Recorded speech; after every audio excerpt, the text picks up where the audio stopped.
प्राचीन काल में एक गरीब पुजारी हुआ करता था। उस पुजारी की मृत्यु के बाद उसकी विधवा पत्नी अपने भरण पोषण के लिए पुत्र को साथ लेकर भीख मांगती हुई शाम तक घर वापस आती थी।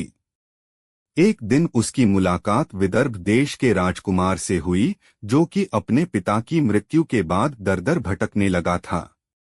उसकी यह हालत पुजारी की पत्नी से देखी नहीं गई। वह उस राजकुमार को अपने साथ अपने घर ले आई और पुत्र जैसा रखने लगी। एक दिन पुजारी की पत्नी अपने साथ दोनों पुत्रों को शांडिल्य ऋषि के आश्रम ले गई। वहां उसने ऋषि से शिव जी के प्रदोष व्रत की कथा एवं विधि सुनी तथा घर जाकर अब वह भी प्रदोष व्रत करने लगी।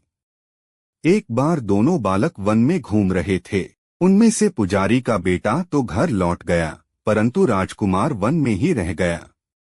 उस राजकुमार ने गंधर्व कन्याओं को क्रीड़ा करते हुए देखा तो उनसे बात करने लगा। उस कन्या का नाम अंशुमती था। उस दिन वह राजकुमार घर देरी से लौटा। राजकुमार दूसरे दिन फिर से उसी जगह पहुंचा जहां अंशुमती अपने माता पिता से बात कर रही थी। तभी अंशुमती के माता पिता ने उस राजकुमार को पहचान लिया तथा उससे कहा कि आप तो विदर्भ नगर के राजकुमार हो ना, आपका नाम धर्मगुप्त है। अंशुमती के माता पिता को वह राजकुमार पसंद आया और उन्होंने कहा कि शिवजी की कृपा से हम अपनी पुत्री का विवाह आपसे करना चाहते हैं, क्या आप इस विवाह के लिए तैयार हैं? राजकुमार ने अपनी स्वीकृति दे दी तो उन दोनों का विवाह संपन्न हुआ। बाद में राजकुमार ने गंधर्व की विशाल सेना के साथ विदर्भ पर हमला किया और घमासान युद्ध कर विजय प्राप्त की तथा पत्नी के साथ राज्य करने लगा।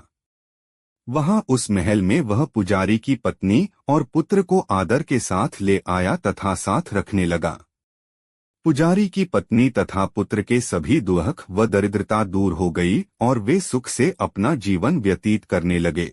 एक दिन अंशुमती ने राजकुमार से इन सभी बातों के पीछे का कारण और रहस्य पूछा। तब राजकुमार ने अंशुमती को अपने जीवन की पूरी बात बताई और साथ ही प्रदोष व्रत का महत्व और व्रत से प्राप्त फल से भी अवगत कराया।